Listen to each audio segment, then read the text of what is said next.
Afternoon everyone, and welcome to a wrap of round 5 Premier League, our mixed Premier League, and a preview of round 6.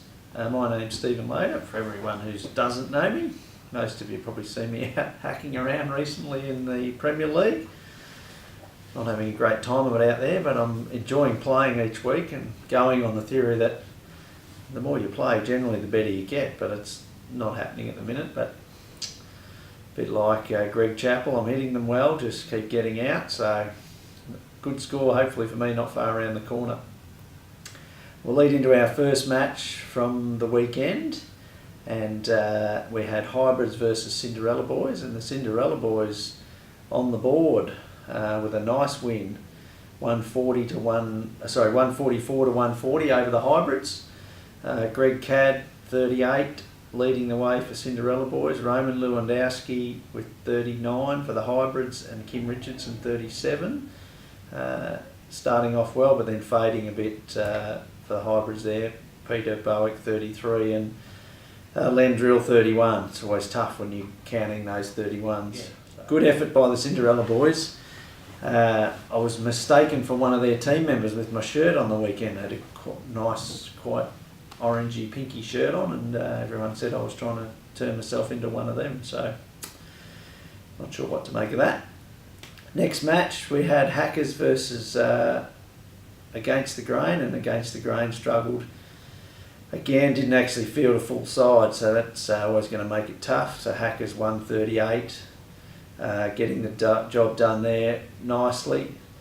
Steve Presser with 34, Grant Stewart 34, and Jeff Ridge 34. Just on the Ridges, shout out to Ben Ridge, Jeff's son, who was involved in a footy accident on the weekend.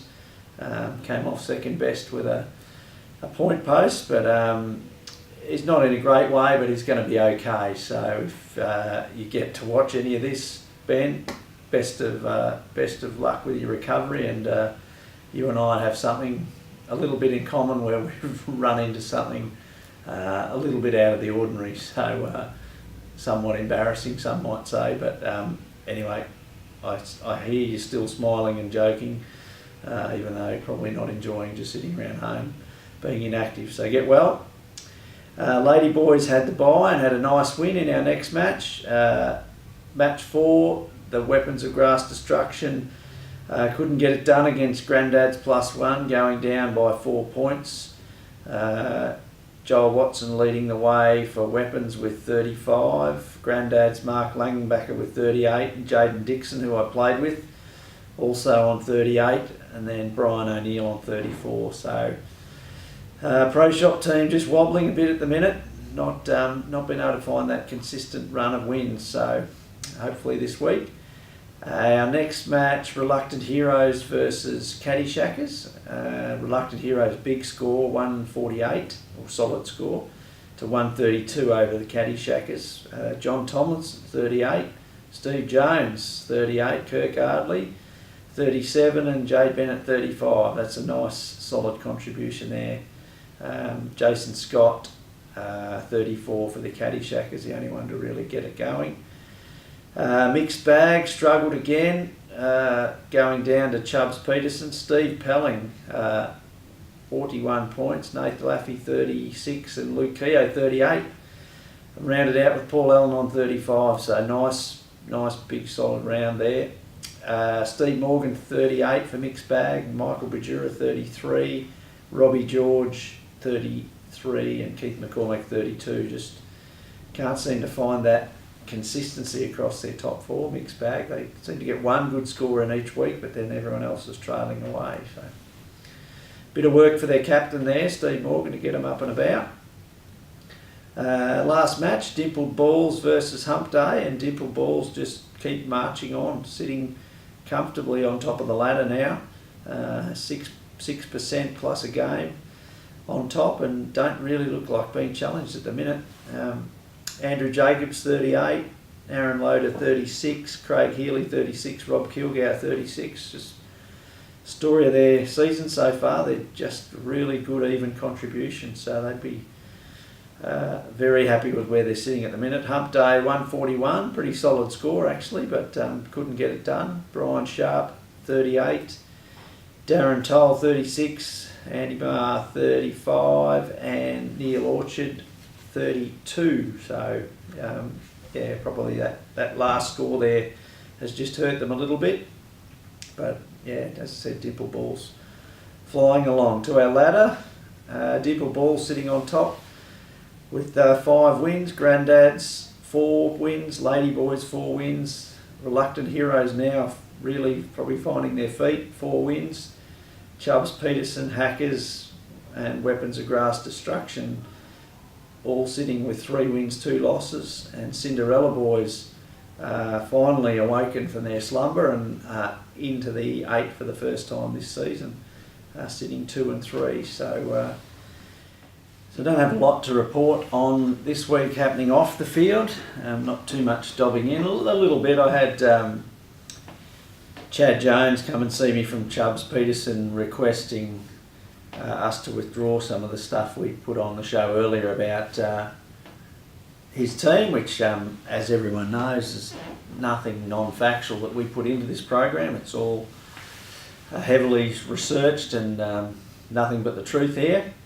But apparently Steve Pelling has self-appointed himself as captain of Chubbs Peterson, taken over from Chad. And if you remember, we were getting into Chad because he got everyone together for the team pep talk the first week and then proceeded to not actually play on, I think, the following week it was. And no, actually I think it was that week. He's since informed me that they actually did win that day, so you know his argument is I was doing the team thing and I knew we had them covered anyway. So might be a long bow, Chad, but anyway, like I've said earlier about Kirk, you make up your own mind. They do have a standing bet, his team over Rocket's team, the Cinderella Boys, have a slab of beer, and Rocket has lost that bet between himself and Chad, and he's miracles do happen. He's already paid that bet up, so for any of you out there waiting, Rocket hasn't squared you up yet. I think there's a good sign that good things are to come, and the Bombers have beaten Collingwood on Anzac Day, so he'll be up and about and pretty happy, and his team's into the 8 into the Premier League 8 for the first time for the seasons, the defending champions, so look out. Kirk Ardley, who's been getting into me a little bit on Facebook about picking on him for having broken clubs or bending clubs and about me not hitting my driver very far. I've received a pic during the week of where his golf ball has ended up. I think it was on the 9th West. So just have a look at this photo and you know, you make up your own mind about Kirk and why his clubs end up being in our repair shop, so I'll just leave it at that. Outside of that, we might go on to our preview for next week, and we have Hybrids taking on the Hackers. Tough one to pick, this one. I'm thinking Hackers, I would think, given their ladder positions, but I think Hybrids, they actually got a pretty good team on paper, but just haven't put it together so far this season. Cinderella Boys have got the bye. Big match against the Grain and the Weapons of Grass Destruction. Pro Shop need a win here desperately, so not sure whether I'll be here, so the barometer's out. It might be difficult for their team. Caddyshackers versus Lady Boys. Lady Boys, I would think, might get the job done there. Granddads versus Chubbs Peterson. This will be a good match. This will be a really good match, I think. Chubbs Peterson going pretty well. Just need to solidify their position a little bit, and Granddads are going along perfectly at 4-1. So good luck there. I can't really pick one actually. If we're going to lean one way, I'd probably go Chubbs. I think they might be just on the up a bit at the minute. Match 6. It's probably a bit of a grudge match, this one. Reluctant Heroes versus Dipple Balls. Steve Jones' team against Stu Manser. A bit of the Purple Haze, who are up and about in the AFL. Might be the same for the Reluctant Heroes. Dipple Bulls have got to lose a match soon, although it's not finals time, so yeah, hard to go past Dipple Bulls. They haven't done anything wrong, but I think if anyone can test them at the minute, it might be Reluctant Heroes. And our last match is Mixed Bag versus Hump Day. I think Mixed Bag might get the job done here. Even though they're trailing Hump Day only on percentage on the ladder, I've just got a feeling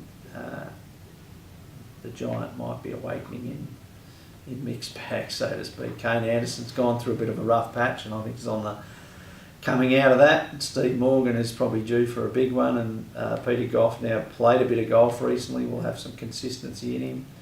Steve Tonkin's been working hard, so I'm going for a little bit of an upset there, and Mixed Bag to hopefully get that one done. I'd like to talk to you today about a project that we're getting involved in here at the Rich River Golf Club called Jono's Run, something which I'm an ambassador for and very excited to be involved with a lot of like-minded people in our community. We're raising funds to build a home and 2 units for people with disability. The home will cater for people who require assistance 24 hours a day, and the units will incorporate assistive technology to help people live a more independent lifestyle. So it's a wonderful thing to be involved in, and Jono's Run, the club were involved last year and have got on board again this year. Last year we had a team of runners head down to Melbourne, Run Melbourne, which is culminates with all the fundraising across the year, and then we finish off with that event with people running different distances from 5Ks or run or walk for that matter, 5 kilometres right through to half marathon distance, which I completed last year and I'm aiming to do the same again this year if my body allows me to do such a thing at my age. But what I'd really like to talk to you about is what Rich River are doing for Jono's Run this year, and we're having a fundraising golf day. That golf day will be something we've never done before, something we've spoken about here for a while and had different ideas on, and the opportunity to work in with the Opening Doors project. The timing of trying to run this event works perfectly for both. So we're holding a par 3 day, so a 12-hole short course 2-person Ambrose event. All participants will include the use of a golf cart, free use of our driving range, drink vouchers and finger food on the day. It's a 2 o'clock start, and we're turning every hole into a par 3 now. They won't just be spots where you'll play from just directly in front of the hole. We're going to put the tees, move them around into different spots where a lot of you have probably never played from before, although some of you, if you play the way I do, might have already experienced playing to those greens from those positions. So yeah, it'll be something we've never seen before, and it's pretty exciting to be involved with. Our sponsors for the day, so every hole will have a prize to the minimum value of $150 retail on the 12 holes, along with our first, second, third prize for the day. So if you don't happen to get one of our nearest the pins, you still may be in the running if you have a good day to win one of our overall prizes. And some of the things that you'll be playing for as far as nearest the pins: Community Living and Respite are providing us with a brand new golf bag with 12 balls. Coca-Cola, $150 worth of product. The same with Callaway Golf. As you see, one of our sponsors on board.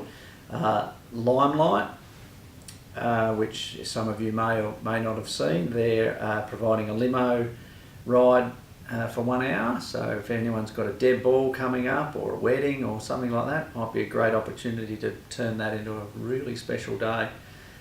Sport Leisure, $150 clothing voucher at the Pro Shop to purchase some of any of their quality brands. Echuca Printers on board with 1,000 business cards, so any local businesses might be a great opportunity to save some money there, and then also allow you to put some money back into our project.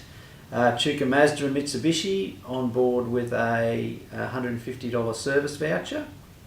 Strixon Golf providing a Cleveland wedge plus fitting to the value of $200, so that's awesome. Echuca Paddle Steamers, 2 Wharf to Winery tickets. Titleist are providing 2 dozen Pro V1 golf balls to the value of $180. Pro Shop 3 Titleist gloves and a dozen balls, also in excess of $180. And the golf club itself are putting up a 6 golf cart hires to the value of $200. So some fantastic one-shot wonder prizes, but also there'll be great prizes on the day for our winning 3 teams. So $250 a pair, so $125 each.